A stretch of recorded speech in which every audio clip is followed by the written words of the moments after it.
उस्मान अलाउद्दीन और गोंजा को ले गया एक खुफिया जगह पर। शायद वो पहले से जानता था। तुम्हारे शादी में जाते ही तुम्हारी बहन को अगवा कर लिया। अलाउद्दीन अपनी जान से इसकी कीमत अदा करेगा।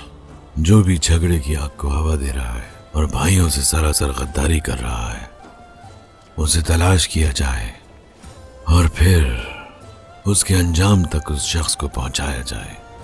चुप क्यों हो? कुछ बोलते क्यों नहीं? ये खामोशी बताती है तुम्हें उस्मान से लगाव है।